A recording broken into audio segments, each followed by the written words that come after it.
जय हिंद दोस्तों, आप सभी का बहुत बहुत स्वागत है मेरे यूट्यूब चैनल में। तो हम लोग तैयारी करने वाले हैं फिर से झारखंड पुलिस परीक्षा 2023-24 की, जिसमें कि हम लोग सेट नंबर 15 पूरे कंप्लीट कर लिए थे, जिसमें कि पार्ट 1 और पार्ट 2 था, जिसमें कि पहला पार्ट था हिंदी और दूसरा पार्ट था जीके जीएस का। तो वो पूरे हम लोग क्या कर लिए, कंप्लीट कर लिए हैं। आज हम लोग फिर से तैयारी करने वाले हैं सेट नंबर 16 और पार्ट 1, जिसमें कि हम लोग हिंदी बुक को कवर करने वाले हैं। तो चलिए आज का वीडियो स्टार्ट करते हैं।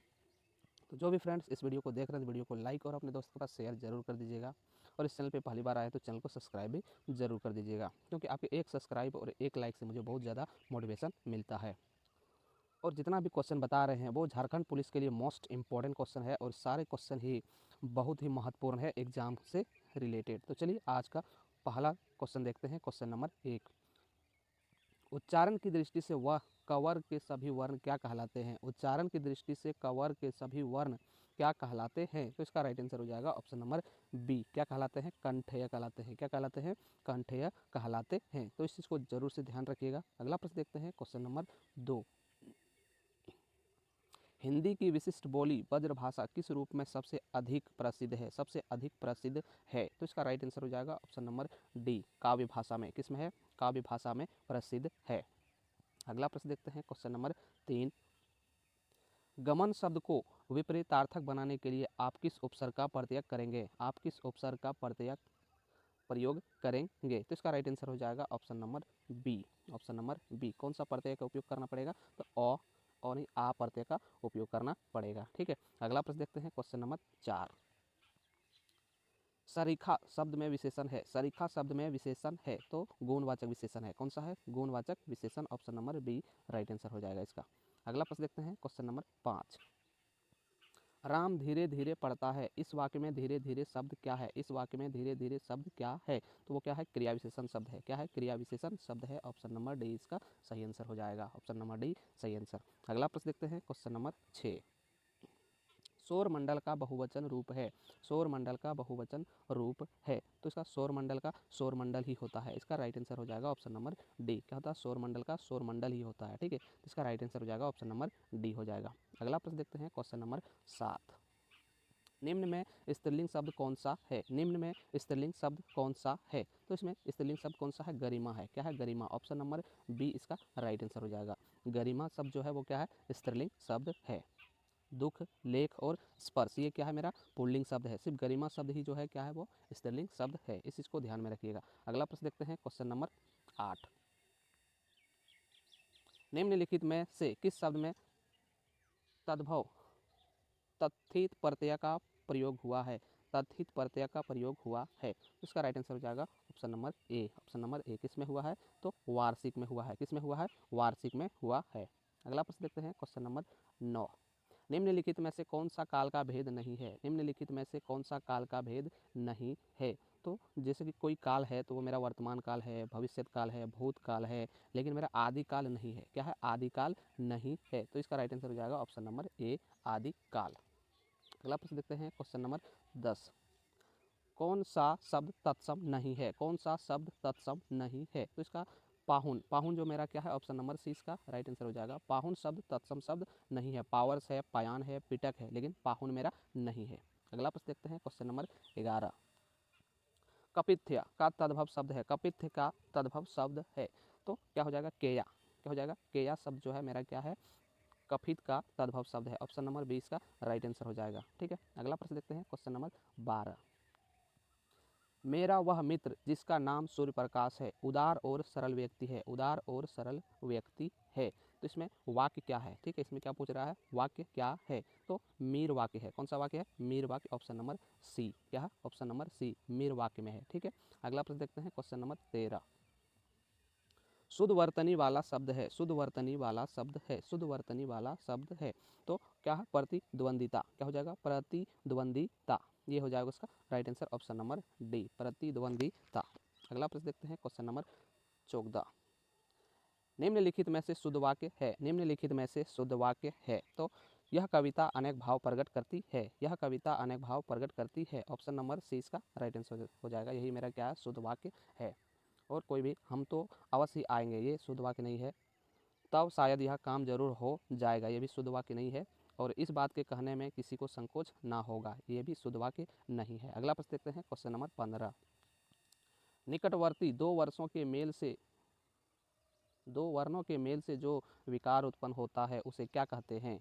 निकटवर्ती दो, यहाँ पे वर्षों लिखा गया है, क्वेश्चन गलत था, तो यहाँ पे वर्ण होगा। दो वर्णों के मेल से जो विकार उत्पन्न होता है उसे क्या कहते हैं? तो सीधी सी बात है, उसे क्या कहते हैं? संधि कहते हैं। ठीक है, क्या कहते हैं? संधि कहते हैं। ऑप्शन नंबर 20 का राइट आंसर हो जाएगा। उसे क्या कहते हैं? संधि कहते हैं। दो वर्णों के मेल से जो विकार पैदा होता है उसे क्या कहते हैं? संधि कहते हैं। अगला प्रश्न देखते हैं, क्वेश्चन नंबर 16। जिसमें कोई पद प्रधान नहीं होता तथा अन्य अर्थ प्रधान होता है, वहाँ होता है। तो वहाँ पे क्या हो जाएगा? ऑप्शन नंबर डी, बहुव्रीहि समास हो जाएगा। क्या हो जाएगा? बहुव्रीहि समास। इसका राइट आंसर हो जाएगा ऑप्शन नंबर डी। अगला प्रश्न देखते हैं, क्वेश्चन नंबर 17। बुद्धि का पर्यायवाची शब्द है, बुद्धि का पर्यायवाची शब्द है तो मनीषा है। क्या है? मनीषा। ऑप्शन नंबर ए इसका सही आंसर हो जाएगा, मनीषा। बुद्धि का पर्यायवाची शब्द क्या है? मनीषा है। अगला प्रश्न देखते हैं, क्वेश्चन नंबर 18। मंतव्य के कुछ समानार्थी दिए गए हैं, इनमें से एक मंतव्य का समानार्थी नहीं है, इनमें से एक मंतव्य का समानार्थी नहीं है, उसे चुनिए। तो इसका क्या हो जाएगा? ध्येय हो जाएगा। क्या हो जाएगा? ध्येय। ऑप्शन नंबर डी इसका राइट आंसर हो जाएगा। ध्येय जो है वो क्या है? मंतव्य का समानार्थी शब्द नहीं है। अगला प्रश्न देखते हैं, क्वेश्चन नंबर 19। उत्कर्ष का विलोम शब्द है, उत्कर्ष का विलोम शब्द है तो क्या हो जाएगा? अपकर्ष। क्या हो जाएगा? अपकर्ष हो जाएगा। इसका right answer option number C हो जाएगा। उत्कर्ष का विलोम शब्द क्या हो जाएगा? अपकर्ष हो जाएगा। अगला प्रश्न देखते हैं, क्वेश्चन नंबर 20। बलवान के अन्याय से उत्पन्न भय के लिए उपयुक्त शब्द होगा, तो इसका आंसर हो जाएगा आतंक। क्या हो जाएगा? आतंक। ऑप्शन नंबर सी इसका राइट आंसर क्या हो जाएगा? आतंक हो जाएगा। अगला प्रश्न देखते हैं, क्वेश्चन नंबर 21।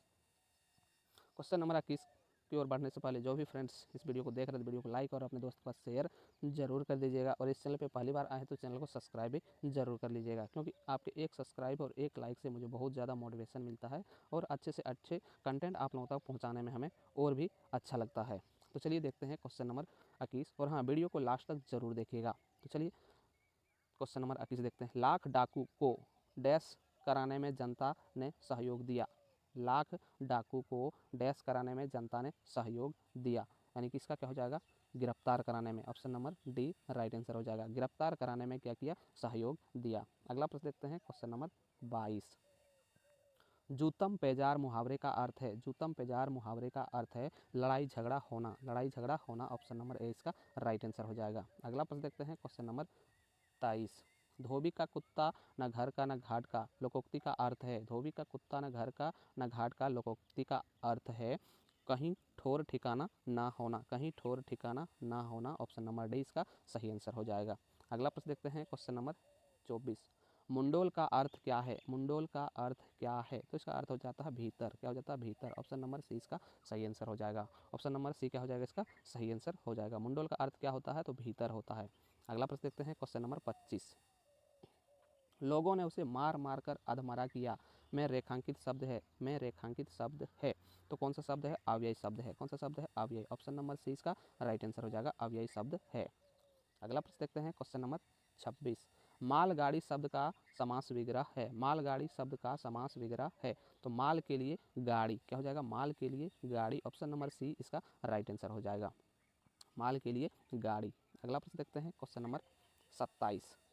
यद्यपि मोहन धनी है तथापि बहुत दुखी है, यद्यपि मोहन धनी है तथापि बहुत दुखी है, ये कौन सा वाक्य है? तो ये मिश्रित वाक्य है। कौन सा वाक्य है? मिश्रित वाक्य है। ऑप्शन नंबर सी इसका राइट आंसर हो जाएगा। कौन सा वाक्य है? ये मिश्रित वाक्य है। अगला प्रश्न देखते हैं, क्वेश्चन नंबर 28।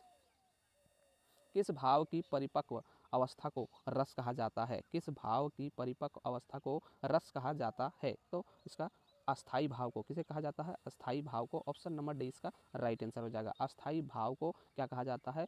रस कहा जाता है। अगला प्रश्न देखते हैं, क्वेश्चन नंबर 29। निम्न में सम मांत्रिक छंद का कौन सा उदाहरण है? सम मांत्रिक छंद का कौन सा उदाहरण है? तो क्या है? चौपाई है। क्या है? चौपाई। ऑप्शन नंबर सी इसका राइट आंसर हो जाएगा। सम मांत्रिक छंद का उदाहरण क्या है? चौपाई है। अगला प्रश्न देखते हैं, क्वेश्चन नंबर 30। समय सिंधु चंचल है भारी, उक्त पंक्ति में अलंकार कौन सा है? उक्त पंक्ति में अलंकार कौन सा है? तो कौन सा है? रूपक है। क्या है? रूपक। ऑप्शन नंबर बी इसका राइट आंसर हो जाएगा, रूपक। क्या हो जाएगा? रूपक। अगला प्रश्न देखते हैं, क्वेश्चन नंबर 31। वर्ण शब्द का अर्थ नहीं होता है, वर्ण शब्द का अर्थ नहीं होता है। तो क्या नहीं होता है? आकाश। वर्ण का जो अर्थ है वो आकाश नहीं होता है। रंग होता है, जाति होता है और अक्षर होता है, लेकिन आकाश नहीं होता है। इसको ध्यान में रखिएगा, ये एग्जाम में पूछा गया क्वेश्चन है। अगला प्रश्न देखते हैं, क्वेश्चन नंबर 32। उपसर्ग का प्रयोग होता है, उपसर्ग का प्रयोग होता है कहाँ कहाँ पे होता है? तो शब्द के आदि में। कहाँ पे होता है? शब्द के आदि में। Option number A right answer हो जाएगा। अगला प्रश्न देखते हैं, क्वेश्चन नंबर 33। निम्नलिखित में पुल्लिंग शब्द नहीं है, निम्नलिखित में पुल्लिंग शब्द नहीं है, तो इसका हो जाएगा नकल। क्या हो जाएगा? नकल। ऑप्शन नंबर सी इसका राइट आंसर हो जाएगा, नकल। नकल मेरा क्या है? पुल्लिंग शब्द नहीं है। अगला प्रश्न देखते हैं, क्वेश्चन नंबर 34। तल्लीन शब्द का संधि विच्छेद होगा, तल्लीन शब्द का संधि विच्छेद होगा, तो इसका राइट आंसर हो जाएगा डी, तत् जोड़ लीन। क्या हो जाएगा? डी नंबर, तत् जोड़ लीन। अगला प्रश्न देखते हैं, क्वेश्चन नंबर 35। इनमें से कौन सा शब्द द्विगु समास है, इनमें से कौन सा शब्द द्विगु समास है, तो इसका राइट आंसर हो जाएगा चतुर्भुज। ऑप्शन नंबर डी इसका सही हो जाएगा, चतुर्भुज। अगला प्रश्न देखते हैं, क्वेश्चन नंबर 36। हथियाना में कौन सी क्रिया है, हथियाना में कौन सी क्रिया है, तो कौन सी क्रिया है? अनुकरणनात्मक क्रिया है। कौन सी है? अनुकरणनात्मक क्रिया। ऑप्शन नंबर सी इसका सही आंसर हो जाएगा। अगला प्रश्न देखते हैं, क्वेश्चन नंबर 37। निम्नलिखित में से एक अनेकार्थी है, निम्नलिखित में से एक अनेकार्थी है, तो क्या है? गोली है। क्या है? गोली। ऑप्शन नंबर बी इसका राइट आंसर हो जाएगा, गोली। अगला प्रश्न देखते हैं, क्वेश्चन नंबर 38। अप संकुन का विलोम है, अप संकुन का विलोम है, तो क्या है? संकुन हो जाएगा। क्या हो जाएगा? संकुन। ऑप्शन नंबर बी इसका राइट आंसर, संकुन। अगला प्रश्न देखते हैं, क्वेश्चन नंबर 39। कौन सा शब्द दास का पर्यायवाची नहीं है, कौन सा शब्द दास का पर्यायवाची नहीं है, तो क्या है? परिकर। परिकर जो है वो पर्यायवाची शब्द नहीं है, किसका? दास का। ऑप्शन नंबर बी इसका राइट आंसर हो जाएगा। अनुचर, मृत्य, सेवक, ये किसका है? दास का पर्यायवाची शब्द है। अगला प्रश्न देखते हैं, क्वेश्चन नंबर 40। चांद पर थूकना मुहावरे का आशय है, चांद पर थूकना मुहावरे का आशय है असंभव कार्य करना। ऑप्शन नंबर ए इसका राइट आंसर हो जाएगा, असंभव कार्य करना। ठीक है, तो ये था मेरा आज का लास्ट क्वेश्चन। आई होप आप लोगों को यह वीडियो अच्छा लगा तो वीडियो को लाइक और अपने दोस्त के पास शेयर जरूर कर दीजिएगा, और इस चैनल पे पहली बार आए तो चैनल को सब्सक्राइब भी जरूर कर लीजिएगा। तो ये था मेरा हिंदी बुक पूरा कवर कर लिए, और कल हम लोग जीके जीएस को कवर करने वाले हैं। तो अगर इसका वीडियो देख ही लिए हैं तो जीके जीएस का भी देख लीजिएगा, क्योंकि उसमें भी सारे क्वेश्चन मोस्ट इंपॉर्टेंट होने वाला है। तो चलिए आज के लिए इतना ही, फिर कल मिलते हैं। तब तक के लिए जय हिंद, वंदे मातरम।